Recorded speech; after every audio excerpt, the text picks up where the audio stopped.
तृप्त हों, जिनके गुणों के गान में वे वर्धमान महान गुण विचरे हमारे।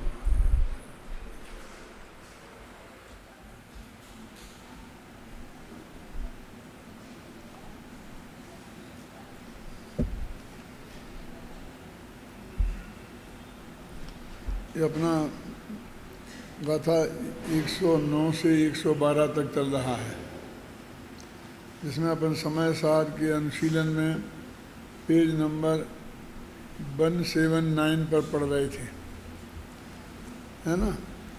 वहाँ एक प्रश्नोत्तर है। अब प्रश्न, उक्त कथन का निष्कर्ष क्या है, कहा था ना उसमें। तो कहते हैं, स्त्री पुरुष के संयोग से उत्पन्न बालक को एकांत से अकेले पुरुष का कहना या एकांत से अकेले स्त्री का कहना जिस प्रकार मिथ्या है, उसी प्रकार जीव पुद्गल के संयोग से उत्पन्न मिथ्यात्व रागादि को एकांत से अकेले जीव का कहना या एकांत से अकेले पुद्गल का कहना मिथ्या है। निष्कर्ष ये है। और अब इतने नित्य चेतना मुक्ता कितना कितना कहते आए थे, माने बैलेंस रखने की जरूरत है। जब हम वो एक बात को बहुत मजबूती से कहते हैं तो वो अपर पक्ष उस वक्त गौण है, उसका निषेध नहीं है। भाषा कभी कभी निषेध की भी आती है। अस्ति नास्ति से कथन करते हैं ना, तो निषेध की भाषा भी आती है कि जीव का कर्ता जीव ही है, पुद्गल नहीं। तो पुद्गल नहीं ऐसा आया ना, तो वो कहते हैं कि वो उसमें कि शुद्ध निश्चय नैसे ऐसा लगाया, तो वो नए लगा दिया ना, तो वो नहीं जो है वो दोष पैदा नहीं कर पाती। ही है ना, ही कि जीव ही करता है, पुद्गल नहीं। तो ही में जो एकांत झलकता है वो नए लगा देने से वो एकांत नहीं होता है। फिर कितनी ही और कितनी ही मजबूती से कहें, है ना, लेकिन वो लगी है ना अपेक्षा, वो उसका उल्लंघन नहीं कर सकती। जैसे हमने कहा, यदि आपका निमंत्रण नहीं आया तो मैं किसी भी कीमत पर नहीं आऊंगा, मर जाऊंगा लेकिन नहीं आऊंगा। अब उसने तो कहा कि मर जाऊंगा लेकिन नहीं आऊंगा, तो वो आएगा कि नहीं आएगा? उसने लगाया ना, यदि आपका आमंत्रण नहीं आया, तो इस शर्त के साथ वो दृढ़ता है कि तुम समझोगे अरे क्या होता है, दो नहीं दो, तो झक मार के चले जाएंगे, आ ही जाएंगे। आपको ये भ्रम ना हो जाए, इसके लिए वो दृढ़ता से वो बात कहता है। और ये बात, ये अपेक्षा लगाई है, यदि वो अपेक्षा की पूर्ति होती है तो उसमें कोई दोष नहीं आता है। तो वो जो कठोर शब्द आते हैं निषेधवाचक, उनसे घबराना भी नहीं चाहिए और जहाँ आवश्यकता हो उनका प्रयोग भी करना चाहिए। अपन ने वो अनेकांत साधवाद का लेख लिखा ना, उसमें लिखा है कि ही का प्रयोग अपने कथन में दृढ़ता लाने के लिए है, अपर पक्ष के निषेध के लिए नहीं। और भी का प्रयोग ढुलमुल बताने के लिए नहीं है कि ऐसा भी है वैसा भी है। जिस अपेक्षा में बोल रहा हूँ वो वैसा ही है, लेकिन अन्य अपेक्षा लगाओगे तो उससे अन्य प्रकार का भी हो सकता है। तो ये बात है, इसलिए अब हमको ये बहुत सावधानी की जरूरत है। जब यही बात कही जाती थी तो हमारे कुछ लोग कहते थे कि हम यदि साथ में वो बात बताएंगे तो ये बात ढीली पड़ जाएगी। तो कहते इसीलिए तो उसके बारे में कुछ भी कहने से मौन किया है आपको।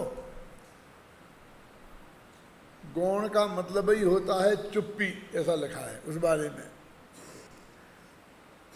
और वो कहते हैं कि इसलिए कोई ये ना समझ ले कि वो नहीं है, इसलिए उसके बारे में चुप नहीं रहकर और साथ में वो भी बताता जाए तो फिर ये तो प्रमाण का कथन हो जाएगा। इस अपेक्षा से ये और इस अपेक्षा से वे, वो नए का कथन ही नहीं रहेगा, क्योंकि तुमने गुण कहाँ रखा,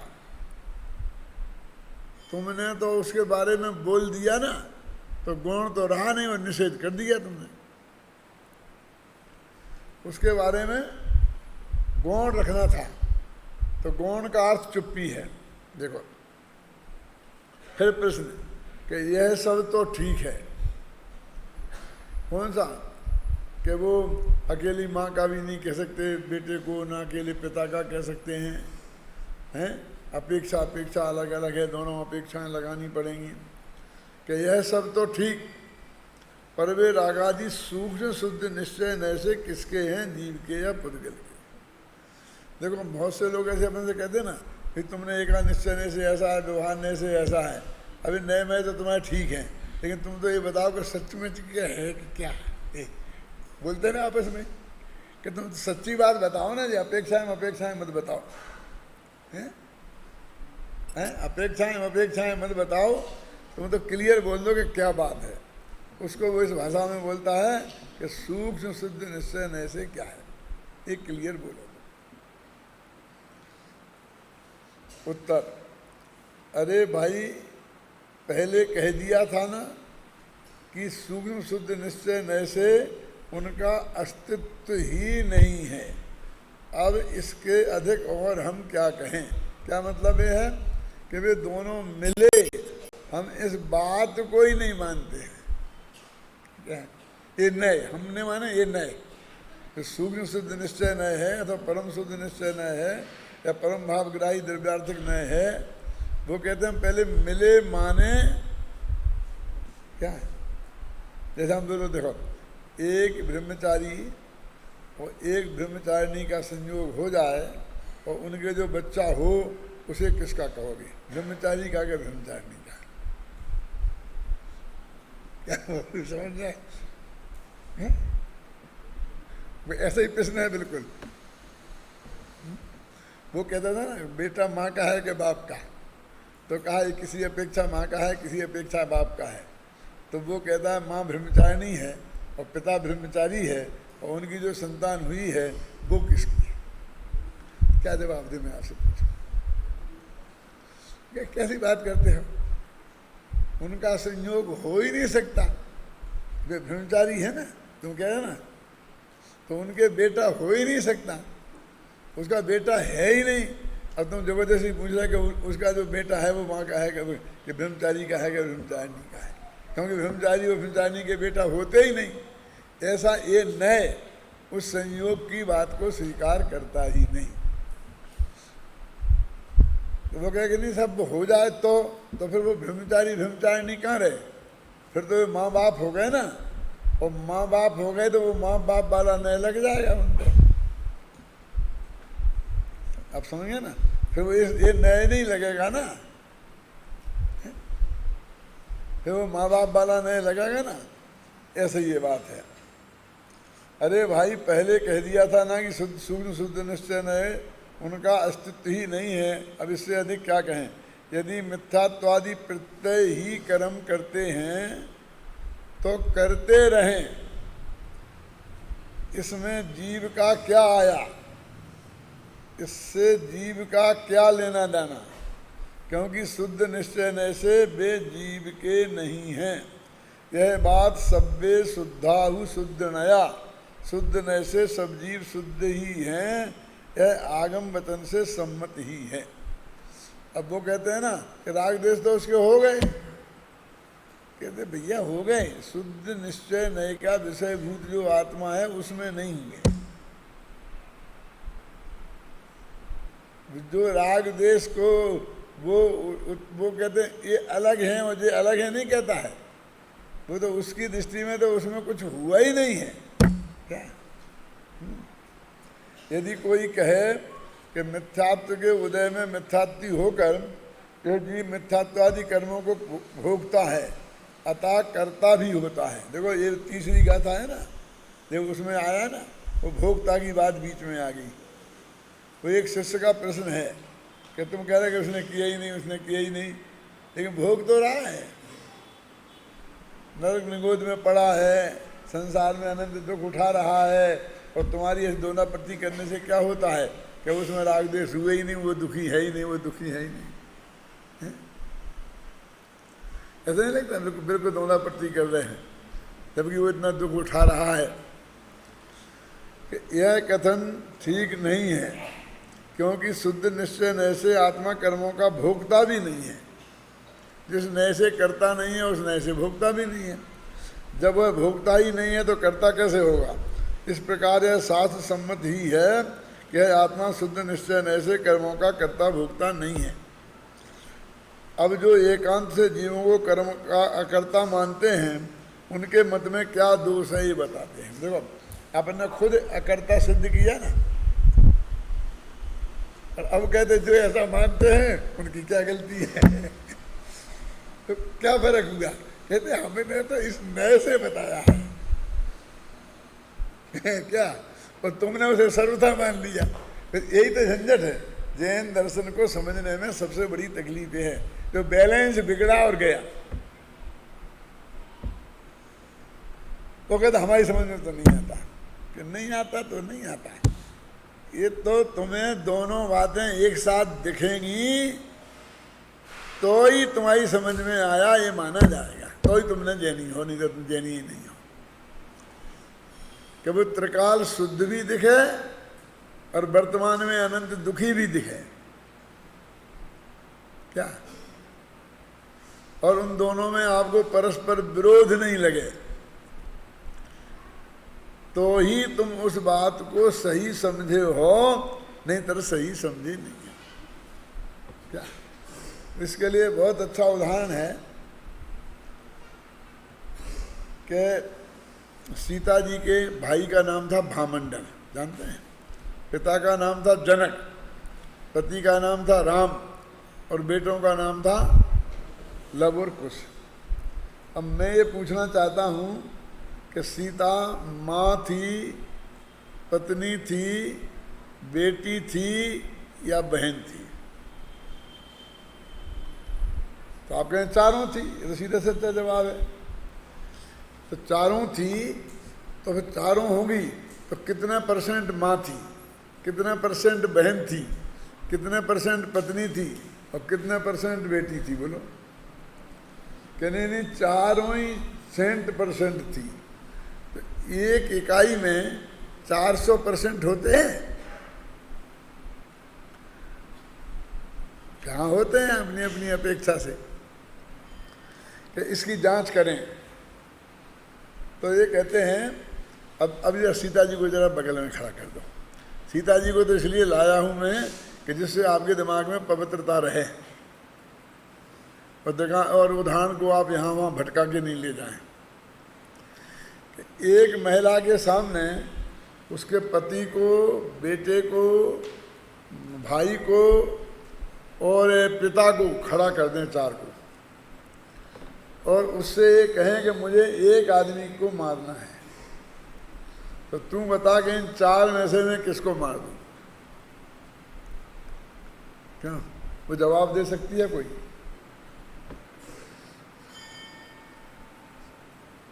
तो परीक्षा जरा और कठिन करो कि मैं 1 से लेके 5 तक बोलूंगा और इसके बीच में तूने नहीं बताया तो मैं चारों को मार दूंगा। क्यों?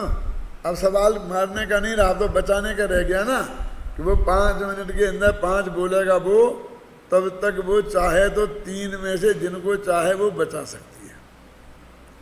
अब तो बोलना ही पड़ेगा ना दिलीप जी। कहाँ बोलेगी तो क्या बोलेगी कि मुझे मार दो।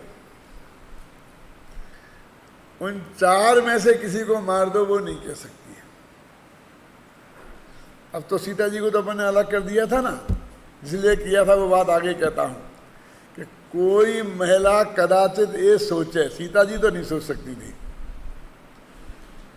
कि भैया ये तो बहुत कठिन बात है, अब 3 को बचाना है, 1 को मर जाने दें तो 3 बच सकते हैं।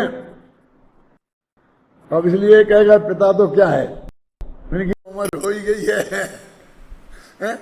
साल 2 साल में जाने ही वाले हैं। बाकी तो अभी पति भी जवान है, बच्चे छोटे छोटे हैं, भाई भी जवान है, तो एक कह दे भाई इसे वो मार दो, कह सकती है? यदि वो कोई महिला कह दे तो मैं कहूंगा कि वो बेटी ही नहीं है। कि साहब कैसे नहीं है? बेटी तो है उसकी। कि जब वो उसे मारने की कह रही है तो काहे की बेटी? हम उसे बेटी मानने को तैयार नहीं, उसका बेटी बना तो उसी वक्त खत्म हो गया। फिर वो ये सोचे कि पति रहेगा तो बच्चे तो बहुत पैदा हो जाएंगे क्या, इसलिए कह दे बच्चों को मार दो, कह सकती है? नहीं। यदि कह दे तो मैंने सीता जी को इसलिए अलग किया था, है? तो हम उसे मानेंगे कि वो सच्ची मां ही नहीं है। अब ऐसे ही भाई का लगाओ, ऐसे ही पति का लगाओ, यानी वो कभी नहीं कह सकती है, क्योंकि उसकी दृष्टि में 4% उसके लिए समझ लो उपादेय हैं, ग्रहण करने योग्य। अब जो बेटा है उसकी दृष्टि से उसे 100% वो माँ ही दिखना चाहिए। है तो वो पत्नी भी है उसी वक्त, और बहन भी है और बेटी भी है, लेकिन बेटे की निगाह में यदि वो पत्नी दिखी तो वो बेटा नहीं, समझना। अभी तो वो मानी की बात चल रही थी ना, अब बेटे की तरफ आ गई है वो किसी की पत्नी, और जैसा पति पत्नी का व्यवहार होता है वो उसके साथ वैसा ही करेगी, तो भी बेटे को दृष्टि में 1 सेकंड को भी यदि उसका पत्नीपन ख्याल में आया तो वो बेटा नहीं। ऐसे ही पति को, कि पति को जो बेटे की माँ है लेकिन माँपन याद आया उसमें, तो वो पति नहीं, फिर वो पति नहीं रह सकता। ऐसे ही चारों पे लगाओ, भाई को बहनपन के अलावा कुछ और दिखा, अब उसे दिखना नहीं चाहिए, वो उसमें रहेगा और उसे नहीं दिखना चाहिए। देखो कैसी गजब बात है, उसमें माँपन भी रहेगा, बेटीपन भी रहेगा, पत्नीपन भी रहेगा, और भाई बहनपन जो भी है वो रहेंगे चारों, उनको वहाँ से हटाया नहीं जा सकता। और इन चारों को अपनी दृष्टि में से हटाना पड़ेगा, और दृष्टि में ऐसी ताकत है, और ऐसा हम निरंतर करते हैं। पापी से पापी, व्यभिचारी से व्यभिचारी, रावण जैसा आदमी भी अपनी माँ, बेटी और बहन के साथ जैसा व्यवहार उसने सीता से किया वैसा व्यवहार किसी कीमत पर नहीं कर सकता, है ना। माने उसमें चारों चीजें कूट कूट के भरी हैं, लेकिन हमारी दृष्टि में ऐसी ताकत है कि उन जो हमारे अपेक्षा वो है, तो सिर्फ हमें वो ही दिखे और बाकी कुछ नहीं दिखे। इस उदाहरण को थोड़ा और शार्प करें जिससे आप ही समझ में आएगा।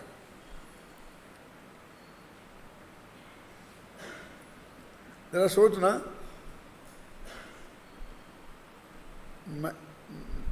बाप और बेटे भोजन करने बैठे थे और माँ और पत्नी परोस रही थी। कितने आदमी थे कुल? बोल देवेंद्र, सोच सोच जरा। फिर बोलता हूँ, बाप और बेटे जीव रहे थे, माँ और पत्नी परोस रही थी।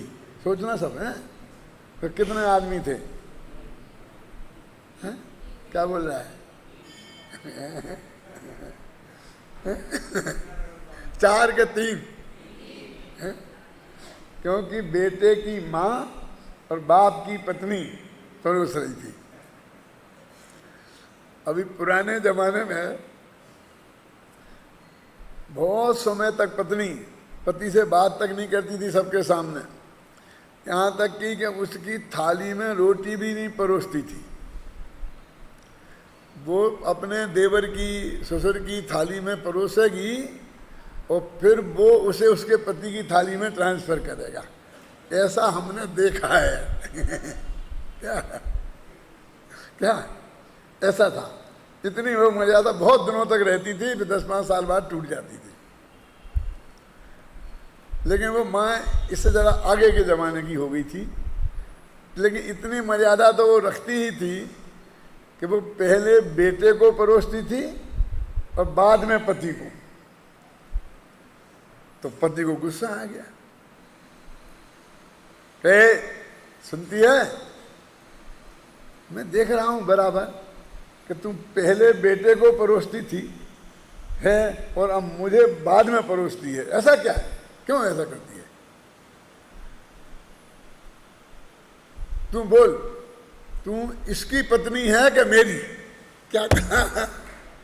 समझ में क्या प्रश्न किया उसने? मुझे बाद में परोसती, इसे पहले परोसती है। तू इसकी पत्नी है कि मेरी? उसने कल्पना भी नहीं की थी कि कोई आदमी ऐसा प्रश्न भी उससे कभी कर सकता है। और कोई नहीं, उसका पति। उसे गुस्सा तो बहुत आया, लेकिन सन्नाटे में आगे रहेगी, चुप रहेगी, क्योंकि वो गुस्से में था। दोनों ही गुस्से में बोलेंगे तो बहुत मुश्किल हो जाएगी ना। लेकिन बेटा तो बाप का था ना, उसमें भी उतनी तेजी थी कि पापा क्या कहा तुमने? अब कहा सो कहा, द्वारा मत कहना, मैं तुमसे पूछता हूं कि तेरी मां है कि मेरी?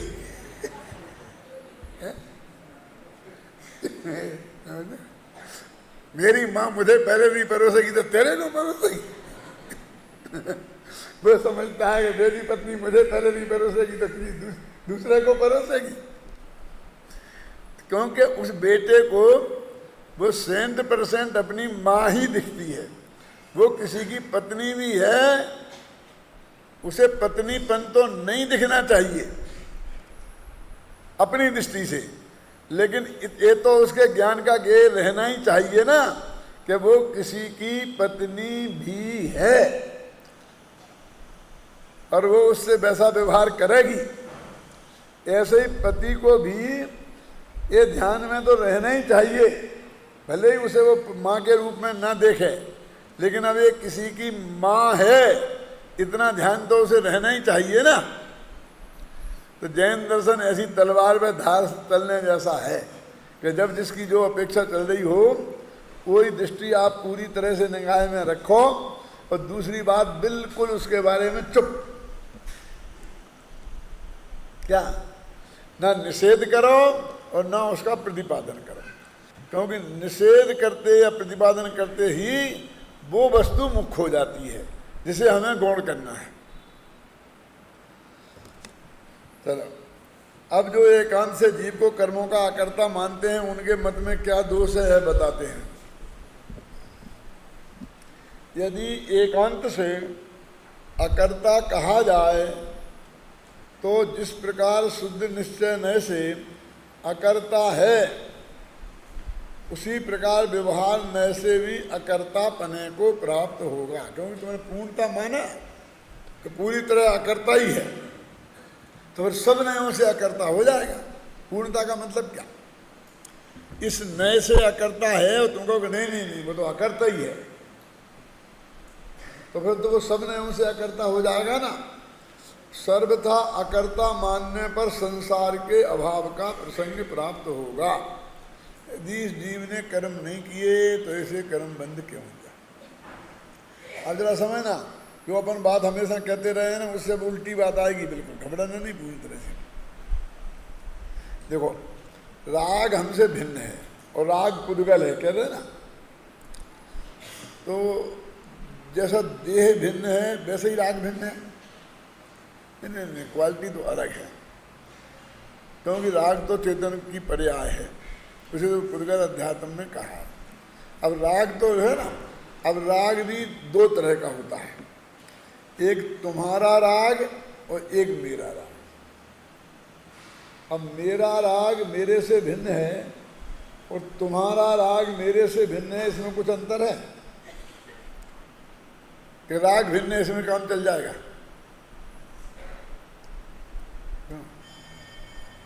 कहने नहीं बस राग भिन्न में खत्म है।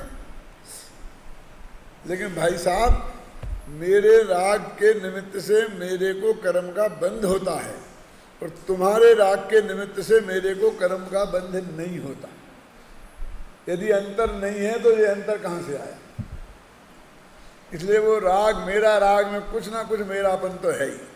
यदि वो सर्वथा ही उसमें मेरा नहीं है तो जैसे तुम्हारे राग के कारण मुझे बंध नहीं होता है, ऐसे ही मेरे राग के कारण मुझे बंध नहीं होना चाहिए, है ना? ये तकलीफ खड़ी हो जाएगी। फर्क तो है। तो क्या फर्क है कि वो तुम्हारा जो राग है वो मेरे लिए अजीब तत्व है और मेरा जो राग है वो मेरे लिए आश्रत तत्व है। समझ में आया ना? वहां दोनों को पुद्गल कहा है। पुद्गल कहा ना, ये जीव हमारे राग को तुम्हारे राग को भी। अब इसमें भी बारीकी में गए तो हमने जब पर से भिन्नता जानी थी तो तुम्हारा राग तो तुम्हारी पर्याय होने से, तुम्हारा द्रव्य, तुम्हारा गुण और तुम्हारी पर्याय, ये तीनों हमसे पर है ना। ये तुम्हारा राग तो पर द्रव्य है क्योंकि पर की पर्याय है, समझ गए ना? और हमारा राग पर द्रव्य नहीं, पर पर्याप्त, समझे ना? वो हमारी है क्योंकि वो नहीं तो संसार का अभाव हो जाएगा। नहीं तर्क दिया ना, क्योंकि फिर वो राग हमें होगा, उससे कर्म बंद होगा ना। नहीं जी, कर्म बंद नहीं होगा तो उदय में नहीं आएगा, तो फिर राग नहीं होगा, वही फिर दुख नहीं होगा। लेकिन ये सब होता है। यदि तुम ऐसा मानोगे कि व्यवहार न से भी ये आत्मा रागादि का करता नहीं है तो संसार के अभाव का प्रसंग हो जाएगा। संसार क्या? संसार माने क्या भैया? ये स्त्री पुत्र घर मकान, इसका नाम संसार नहीं है। ये जो लोग तीन लोग का नक्शा बनाते, इसका नाम संसार नहीं है।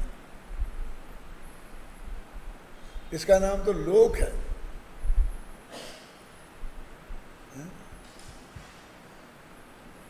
गुरुदेव कभी कभी बोलते थे प्रवचन में, चर्चा में, कि जब हम संसार में थे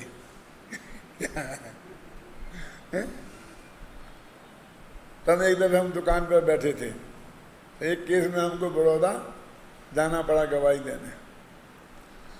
तो मैं हंसता था कि गुरुदेव अभी आप मोक्ष में हैं क्या?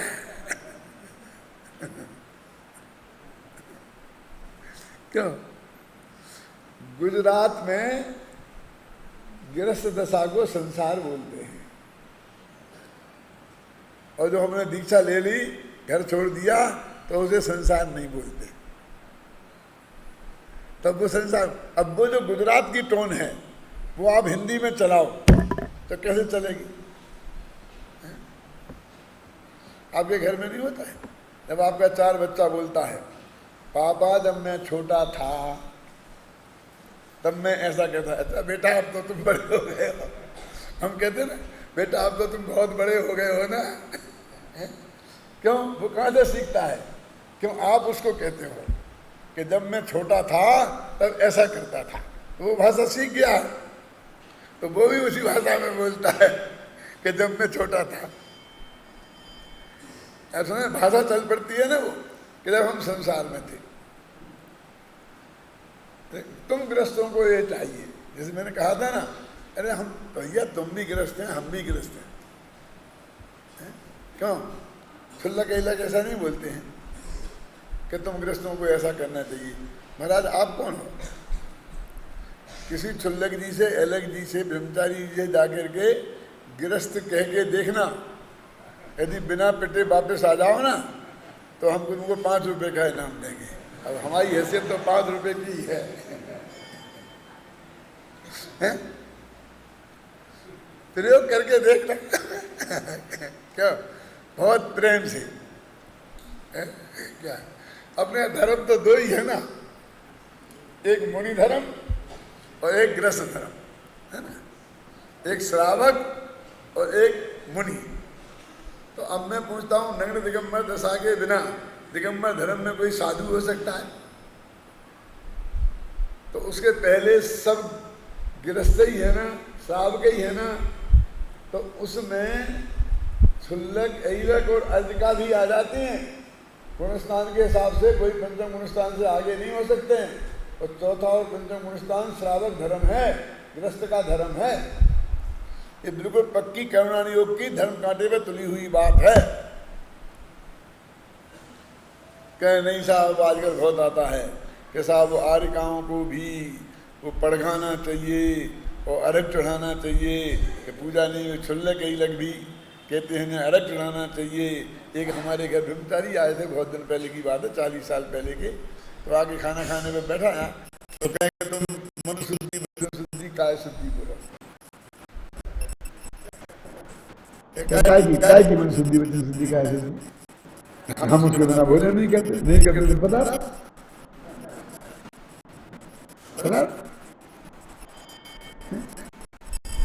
कभी भी जल्दी बोलो, हमको जल्दी जाना है। कहाँ जाना है हमारा? हम भी नहीं बहुत बढ़िया बात बता रहा हूँ। कहाँ जाना है कि यहाँ स्टेडियम में दंगल हो रहा है पहलवान, और उसका मैंने टिकट लेके आया हूँ, तो वो मुझे दंगल देखने जाना है। तो देख हो जाऊंगा, इसे तुम जल्दी बोला,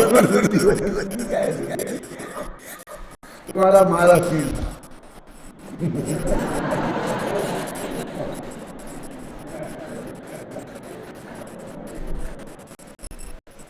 तो दूसरी घटना है, जब हम ऊपर रहते थे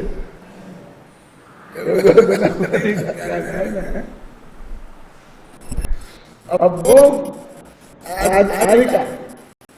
आर्यिका को नाम तो महावीर कहा है। महावीर जी कहा है। अरे वो तो महिलाओं का जो जहां तक पहुंच सकती हैं टॉप पे पहुंच गई, तो उपचार से कह दिया। तो वास्तव में छठवां स्थान थोड़ी है,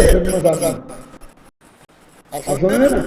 और अब तो उसमें लिखा है शास्त्राचार में कि दिग्वृत्त लेते हैं ना अपन, दिग्वृत्त समझते हो कि जीवन पर्यंत इस क्षेत्र के बाहर नहीं जाएंगे।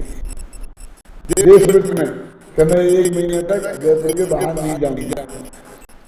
तो वहां लिखा है कि उस मर्यादा के बाहर अणुवृत्त भी महावृताय से महावृत्त जैसे हो जाए। हम बाहर नहीं जाएंगे तो किसी को मारेंगे नहीं, तो अहिंसा महावृत्त हो गया। वहाँ किसी से झूठ नहीं बोलेंगे तो अहिंसा सत्य महावृत्त हो गया। चोरी नहीं कर सकते हैं, ये अचोरी महावृत्त हो गया। वहाँ ब्रह्मचर्य, किसी महावीर को छेड़खानी नहीं कर सकते हैं, इसलिए ब्रह्मचर्य महावृत्त हो गया। और वहाँ हमारा कोई परिग्रह नहीं है, इसलिए हमारा क्या हो गया? परिग्रह त्याग महावृत्त। अरे भाई, वो तो ये महिमा बताने के लिए कि जो क्यों लो, हमसे वहाँ कोई पाप नहीं हो इसके लिए। लेकिन ये तुम्हें किसने कहा कि किसी जीव को नहीं मारना उसका नाम अहिंसा महावृत्त है? क्यों? ये वहाँ पर प्रत्याख्याना वर्ण कसाय का अभाव हो गया उनके, तो महावृत्त तो प्रत्याख्याना वर्ण कसाय के अभाव में होते हैं। समझ गए? तो क्षेत्र की बात की तो वो उपचय दशधूत व्यवहार न्याय का कथन है। जब तक 3 कसाय का अभाव नहीं होगा तब तक महावृत्त हो ही नहीं सकते। क्यों? द्रव्यलिंगी के हो जाते हैं ना? नहीं होते हैं, होते ही नहीं, हो ही नहीं सकते हैं। महावृत्त की तो शर्त है कि सम्यक दर्शन ज्ञान पूर्वक 3 कसाय के अभाव हो, और उस वक्त जो दशा होती है उसका नाम महावृत्त है। ये तो सिर्फ महावृत्त कहने के ही है। दिगंबर दशा हो गई तो मुनि हो गए। क्यों? कहते वो द्रव्यलिंगी, वो तो भावलिंगी संतों की नग्न दिसंबर दशा को द्रव्यलिंग कहते हैं। अब बाहर से फिर ये भी कह देते हैं इसमें भी। और महाद्रव्य लिंग में शरीर की क्रिया और शुभ भाव दोनों आते हैं, और शुद्ध भाव वो आता है भावलिंग में।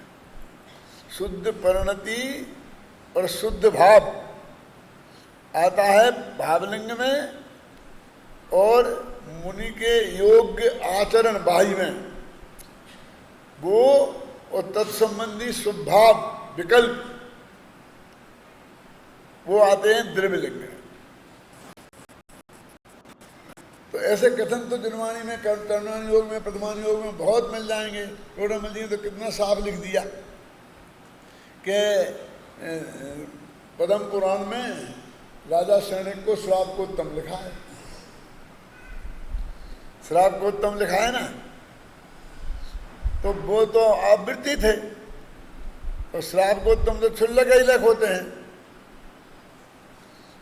3 तरह के श्रावक होते हैं, उत्तम, मध्यम, जगन, त्रिविध।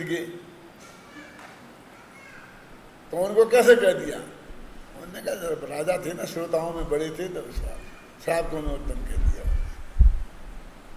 आप समझ गए ना, इसलिए उनको श्राप को उत्तम नहीं मान लेना, ऐसा लगा टोडामल जी ने। साहू जी ने समाज की बहुत सेवा की, और कई दफे समाज ने उनका बहुत विरोध किया।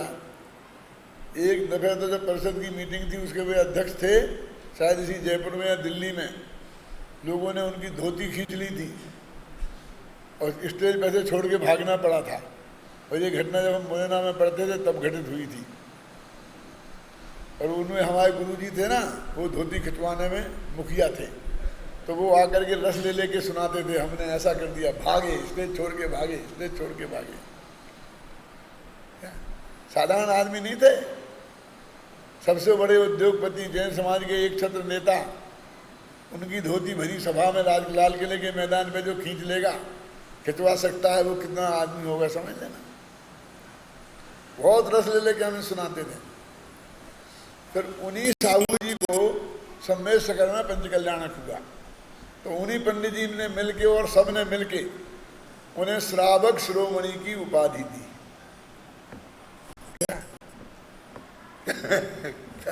क्या उपाधि दी? श्रावक शिरोमणि। तो जब वो खड़े हुए बोलने के लिए साहू जी, तो उन्होंने कहा कि भैया श्रावक शिरोमणि किसे कहते हैं मैं तो नहीं जानता, लेकिन आप मुनिराज लोग और पंडित लोग भी नहीं जानते क्या? श्रावक शिरोमणि कौन हो सकता है? श्रावक माने चौथे और 5वें गुणस्थान वाले, और शिरोमणि माने क्षुल्लक ऐलक। तो श्रावक शिरोमणि की पदवी तो किसी क्षुल्लक ऐलक को ही दी जा सकती है, और मुझे क्यों दे रहे आप लोग? मैं कहा, मैं तो रात्रि भोजन का त्यागी भी नहीं हूं, मैं तो अंधने जल का भी पूरी तरह से त्यागी नहीं हूं। मैं तो भाई सबसे नीचे वाला जो श्रावक होता है उसकी मर्यादाओं को भी नहीं पालता हूं, और तुम मुझे उस कुर्सी पर बैठा रहे हो, मैं ये उपाधि नहीं ले सकता। तब लोगों ने बहुत आग्रह किया कि नहीं नहीं नहीं, ऐसा नहीं है, ऐसा नहीं है, आपने बहुत सेवा की, ऐसा किया, सम्मेद शिखर को बताया, ये किया, वो किया। बता तो आज तक नहीं, अब बताने वाले सैकड़ों हो गए जो अपनी उपाधियां ले ली उनने। सब कहते हैं हमने इतनी सेवा की, सम्मेद शिखर की, अंतरिक्ष की, फलाने की, मक्सी जी की, लेकिन एक बचा नहीं है अभी तक। आप समझे ना, गिरनार की, और उसमें कई श्रावक शिरोमणि बन गए उनकी सेवा कर करके। मैं नहीं ले सकता हूं ये उपाधि। जब लोगों ने बहुत ज्यादा कहा और वे पंडित जी भी बोलने लग गए कि नहीं नहीं आपको लेनी ही पड़ेगी, कि भैया मैं समाज को बहुत अच्छी तरह जानता हूं, 1 मिनट में श्रावक शिरोमणि बनाते हैं और 1 मिनट में धोती खींचने में इनकी मन की बात कहो तो श्रावक शिरोमणि बना देते हैं, और जरा एक बात इनके मन की नहीं हो तो धोती खींचने में देर नहीं करते। ये सभा में उन्होंने बड़ी सभा में कहा था, और उस वक्त अखबारों में छपा था जब हम पढ़ते थे मुरैना विद्यालय में।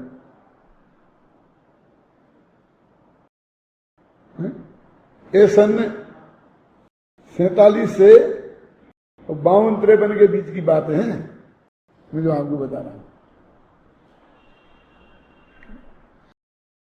तो भाई ऐसे कथनों को तो पद्म पुराण को पेश कर दिया, वो सर्वोत्तम था। ये तत्व के निर्णय में पद्म पुराण काम नहीं करता है, आप समझिए ना। तत्व का निर्णय तो शुद्ध अध्यात्म के आधार पर, और उसमें बहुत अधिक उपयोगी है तो कर्णानी हो, वो बिल्कुल धर्म कांटे से बात करता है। वो कर्णानी हो कभी नहीं कह सकता है कि चौथे गुणस्थान के पहले भी कोई शाब्दोत्तम हो सकता है, वो नहीं कह सकता है। वो कह ही नहीं सकता है कि ये पहले गुणस्थान में कोई मुनि हो सकता है। मुनि तो 6वें 7वें गुणस्थान वाले को ही कहते हैं। अन्ना जी आपको पढ़ाते हैं तो मुनि की बात जब 6वां 7वां गुणस्थान आता तब बताते हैं कि पहले से ही बताने लगते हैं, उसमें होते हैं ना, क्यों साहब?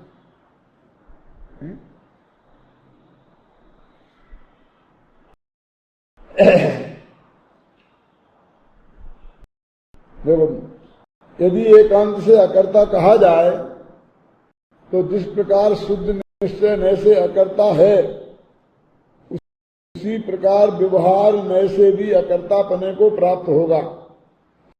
सर्वथा अकर्ता मानने पर संसार के अभाव का प्रसंग प्राप्त होगा। ठीक है, एक दूषण तो यह आता है और दूसरा दूषण यह आएगा कि उनके मत में आत्मा किसी भी अपेक्षा कर्मों का वेदक भी नहीं रहेगा, क्योंकि सांख्य आत्मा को भोक्ता मानते हैं। इस कारण उन्हें स्वमत के व्याघात का प्रसंग आएगा। यदि वो अभोक्ता कहेंगे तो सांख्यों जैसा मानना पड़ेगा, तो स्वमत के आघात का प्रसंग, मतलब तुम्हारा खुद ही का मत खंडित हो जाएगा। ये सब न्याय की भाषा है, स्वमत के आघात का प्रसंग आएगा। इससे यह सिद्ध हुआ कि गुणस्थान संज्ञा वाले प्रत्यय ही कर्म करते हैं। ये गुणस्थान का क्या नाम है? प्रत्यय। ये व्याकरण के प्रत्यय अलग होते हैं, ये धर्म के प्रत्यय अलग होते हैं, व्याकरण के उपसर्ग अलग होते हैं और धर्म के उपसर्ग अलग होते हैं। जानते हो प्रत्यय और उपसर्ग में क्या अंतर है व्याकरण की दृष्टि से? जानते हो? बहुत बोल रहे हैं। जो किसी शब्द के आरंभ में लगते हैं उन्हें उपसर्ग कहते हैं, अंत में लगते हैं उन्हें प्रत्यय कहते हैं। ठीक है, उपसर्गेण धात्यर्थो बलादन्यत्र नीयते। उपसर्ग लग जाए तो जैसे मुनियों को उपसर्ग लगता है ना, वैसे उन शब्दों को भी उपसर्ग लग जाता है और उनका अर्थ बदल जाता है। उपसर्गेण धात्वर्था, जिस धातु का जो अर्थ होता है उपसर्ग लगा देने से वो अर्थ बदल जाता है। बलाद अन्यत्र नीयते, जबरदस्ती दूसरी जगह ले जाते हैं। देखो, गम धातु है जाने के अर्थ में, आ उपसर्ग लगा दिया तो वो आना अर्थ हो गया। देखो, जाने से उल्टा आना है ना। गच्छति माने जाता है, आगच्छति माने आता है, और फिर अवगच्छति जानता है, अवगच्छति माने जानता। अब उपसर्ग लगाया तो जानना अर्थ हो गया। तो गच्छति जाना, आगच्छति जाना, अवगच्छति जानना, और प्रत्यागच्छति लौट के आना।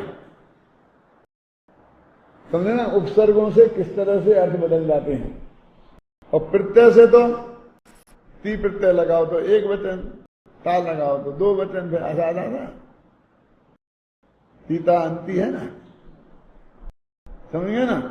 एक वचन से बहुवचन हो जाए, पुरुष बदल जाएगा, वचन बदल जाएगा, उससे कोई धातु का अर्थ नहीं बदलेगा, है ना, समझिए ना। इससे यह सिद्ध हुआ कि गुणस्थान संज्ञा वाले प्रत्यय ही कर्म करते हैं। यह बात पूर्व सूत्र में कह दी ही थी। इसलिए जीव शुद्ध निश्चय न से कर्मों का कर्ता नहीं है। गुणस्थान वाले संज्ञा वाले प्रत्यय ही कर्मों के कर्ता हैं, यह सम्मत ही है। तो गुणस्थान तो 14 होते हैं, पर यहाँ बार बार 13 गुणस्थान कहा जा रहा है। इसका क्या कारण है? यहाँ बंध के कारण रूप प्रत्ययों की चर्चा है, जो 4 प्रकार के बताए गए हैं। मिथ्यात्व, अवृत्ति, कसाय और योग। इन 4 सामान्य प्रत्ययों को विशेष प्रत्ययों के रूप में ही यहाँ गुणस्थानों की चर्चा है। 14वें गुणस्थान में 4 प्रत्ययों में से कोई भी प्रत्यय नहीं है, अतः यहाँ 14वें गुणस्थान को नहीं दिया गया है। नियम सार में मूल गाथा में एक कलर टीका में ये बात स्पष्ट आई है। मैंने शायद बताई थी एक दिन। इसमें तो अपन ने अपनी तरफ से लिखी है, लेकिन उसमें मूल में आई है। अरे भाई, यहाँ गुणस्थानों की चर्चा बंध के प्रत्ययों के रूप में है। अब तुम और बातें मत लेना। जब 14वें गुणस्थान में बंध ही नहीं होता, तो फिर उसे बंध के कारण रूप प्रत्ययों में कैसे गिनाया जा सकता है? अतः यही उचित है कि जब बंध के कारण या बंध के कर्ता के रूप में गुणस्थानों की चर्चा हो, तब 13 गुणस्थानों की बात ही लेना चाहिए। इस प्रकार यह सिद्ध हुआ कि 13 गुणस्थान अथवा मिथ्या दृष्टि आदि प्रत्यय ही कर्मों के कर्ता हैं, कर्म बंध के कारण हैं, आत्मा नहीं। अब एक एक ये जो निष्कर्ष लिखा ना अंत में, माने हमने ये क्या बात इतना लंबी चौड़ी बहस करते हैं ना, तो फिर भूल जाते हैं कि इसमें क्या कहना है। बीच में पूर्व पक्ष भी आता है, उत्तर पक्ष भी आता है, तो हम यहाँ गड़बड़ा जाते हैं। इसलिए अंत में हम निष्कर्ष लिख देते हैं कि भाई इसमें इस तरह के सारे प्रकरण का सार ये है कि हमने ये सिद्ध किया है। देखो लिखते हैं ना, बच्चों की कहानियां होती हैं, तो पूरी कहानी हम सुनाते हैं, फिर अंत में लिखते हैं कि इस कहानी से ये शिक्षा मिलती है। ये नहीं लिखें तो वो विद्यार्थी उससे वो शिक्षा निकाल पाएगा कि नहीं निकाल पाएगा, इसकी संभावना बहुत कम है। कल नहीं ना, इसलिए निकाल के हम देते हैं। और मैंने कहा उल्टा निष्कर्ष भी निकाला जा सकता है। जैसे कल ही मैंने उदाहरण दिया था ना, वो भरत चक्रवर्ती वाला, ऐसा एक और उदाहरण इसमें बहुत बढ़िया है कि एक बहुत अच्छी तरह नाटक तैयार किया हरिश्चंद्र। लिखा था किसने? भारतेंदु हरिश्चंद्र ने हिंदी में ये राजा हरिश्चंद्र नाटक लिखा है। उसको प्रस्तुत किया बहुत बड़े पैमाने पर। तो पत्रकार लोग आए। जब एक पगड़ी छाप सेठ जी वो नाटक देख के बाहर निकले, तो उनने पूछा, सेठ जी कैसा लगा नाटक? तो बहुत अच्छा। कि क्या सीखने को मिला? कि ये सीखने को मिला कि सत्य बोलवा में काई माल न थी। हरिश्चंद्र जैसे दर दर के भिखारी बनना हो, पत्नी बच्चों को खोना हो, राज्य खोना हो, तो सत्य बोलना। ऐसा भी निष्कर्ष निकाल। जिसने ये नाटक लिखा है उसने कभी सोचा भी नहीं होगा कि कोई आदमी इससे ये शिक्षा लेगा। वो तो ये समझता कि राजा से सत्य पे हरिश्चंद्र डटे रहे, ऐसे ही अपन को डटे रहना चाहिए। मैं इससे क्या कहना चाहता हूं कि नाटक कैसा लिखना चाहिए, घबराना नहीं। हरिश्चंद्र कवि पे मैं प्रश्नवाचक नहीं लगा रहा हूं कि जिसका एक ही तरफा संदेश जाए। तुम यथार्थ के नाम पर सब कुछ दिखाओ, जेब काटना, जेब कतरे ने कैसी कैसी जेब काटी, और बताओ कि आप जेब कतरा खूब करोड़पति हो गया, आप ठाट बाट से रहने लग गया। क्यों? तो इसके लिए बताओ। कि उसे बताओ तो जेल हो गई, कैसी उसकी दुर्दशा भई, ये बताओ। जबकि बहुत से जेब कटरे करोड़पति बन के बहुत मजा करते हैं। सत्य तो ये है, यथार्थ, लेकिन ये ऐसा दिखाया नहीं जाना चाहिए। फिर भी आप यही दिखाओगे उसे जेल हो गई, ये हो गई, वो हो गई, तो भी जेब कतरे लोग उसे देखकर जेब कतरने की एक नई तरकीब सीख सकते हैं। चोर लोग ताला तोड़ने की एक नई तरकीब सीख सकते हैं, उसे तिजोरी खोलने की एक नई तरकीब सीख सकते हैं।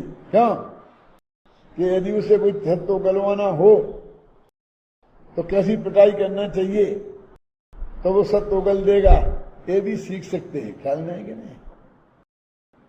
दुरुपयोग तो किसी भी चीज का हो सकता है, लेकिन फिर भी इतनी सावधानी अपेक्षित है कि उसका कम से कम दुरुपयोग हो और अधिक से अधिक सदुपयोग हो। ऐसा जुर्मानी में भी है कि हम उस चीज को किस रूप में प्रस्तुत करें कि जिससे अपर पक्ष की किसी का ध्यान जावे ही नहीं, सीधा सही अर्थ ही उसके ख्याल में आए, और बाकी कुछ दुष्ट लोगों के लिए फिर छोड़ दें, क्या क्या करें। अब उनका बुरा होना ही होगा, और टोलरमल जी की भाषा में कि उनका भविष्य विचार करके ही संतोष होता है।